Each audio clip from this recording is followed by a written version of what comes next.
Cultural Hegemony in Action: How Gramsci's Vision Reshaped the Modern World.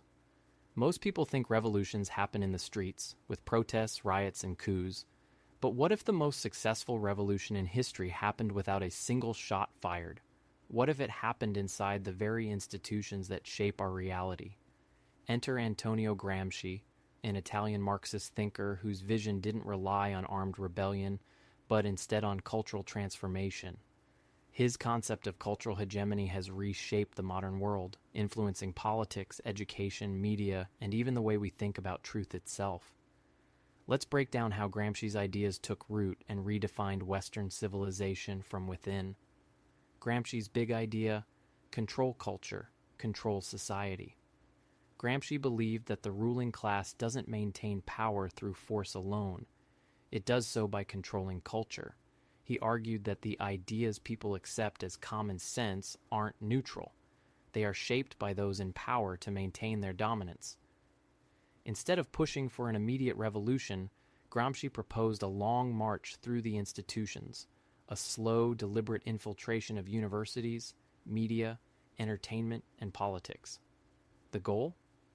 To reshape public consciousness so that Marxist ideas become the new common sense. And over the past century, this strategy worked. Cultural hegemony in action, today's world. Let's look at how Gramsci's ideas have played out in real life. Education. A teacher stands in front of a classroom and says, "Math is racist because it assumes one correct answer." This isn't just an isolated comment. It's part of a larger movement in education that rejects objectivity and treats knowledge as a social construct. Concepts like equitable math promote the idea that requiring students to show their work and find correct answers reflects Western dominance. This aligns perfectly with Gramsci's idea that traditional knowledge systems must be dismantled to create new power structures. History and truth. A historian argues, there are no objective facts, only perspectives. This statement, influenced by postmodernism, a descendant of Gramsci's theories, undermines the idea of objective historical truth. Instead, history becomes a battleground of competing narratives, where emotions and identity take precedence over factual accuracy. This ensures that history serves political goals rather than preserving reality. Journalism. A journalist proclaims, it's not about reporting truth, it's about advocating for justice. This is modern journalism in the post-Gramscian world. No longer about neutrality, but activism. News outlets now see their role as shaping society rather than informing it. The lines between reporting and propaganda blur, with ideological narratives taking precedence over facts. Gramsci's vision succeeded because it convinced generations of intellectuals that objectivity itself is a tool of oppression. The corporate embrace of hegemony. Gramsci's influence isn't just in academia and media, it's in corporate boardrooms. Why do companies push ideological messages that seem divisive? Why do multi-billion-dollar corporations promote activism that appears to work against their own interests? Because they've adopted Gramsci's playbook. They understand that culture drives politics.